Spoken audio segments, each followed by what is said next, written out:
What is the first step someone should take when they feel stuck in life? The first step when you're stuck is simple. Pause and reflect.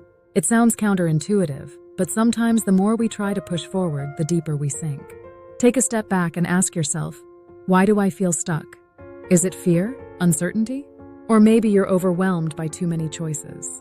Identifying the root cause of your stuck feeling is like finding the first piece of a puzzle. Once you have that, the rest starts to fall into place. Remember, being stuck is often a sign that you're on the verge of growth. So breathe, reflect, and take one small step in a new direction, even if that step is simply changing your mindset.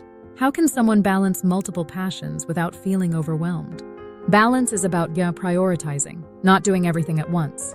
If you have multiple passions, it's like spinning plates. If you try to spin them all at the same time, some will fall. Instead, focus on one or two passions at a time. Think of them like seasons. Maybe this season is about building your career, while the next is for pursuing that passion project. The key is not to feel like you have to do it all the time. When you dedicate time to each passion in a structured way, you'll actually be able to enjoy and grow in them. And hey, life is long. You'll have time for all your passions if you pace yourself. What's the key to becoming a jack of all trades while still mastering yourself? The key is understanding that being a jack of all trades isn't about being shallow in your skills. It's about connecting the dots between your talents. The magic happens when you take these seemingly unrelated skills and apply them to solve problems in ways that others can't. That's where mastery comes in. Mastering yourself means knowing your strengths, owning your weaknesses, and continually learning.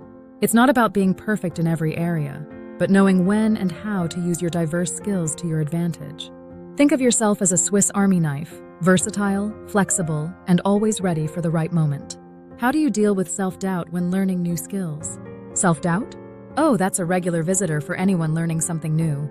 But here's the thing. Self-doubt is actually part of the learning process. It means you're stepping outside your comfort zone, which is exactly where growth happens. When that little voice says, "You can't do this," remind yourself that every expert was once a beginner. Instead of fearing failure, ask yourself, what's the worst that could happen? Most of the time, the worst is just discomfort or temporary embarrassment. In the end, even if you stumble, you'll be farther along than if you never tried at all. So doubt? Embrace it. It's proof that you're growing. What's the most effective way to set and achieve personal goals? The most effective way to set and achieve goals is through alignment. Don't just chase goals because they sound good or because someone else has them. Your goals should align with your core values and who you are. Once you have that clarity, break the goal down into smaller, actionable steps.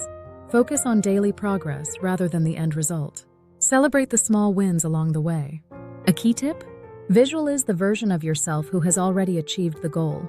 What would they do today? What habits would they build? The path to your goal becomes easier when you connect each action to the bigger picture of your life.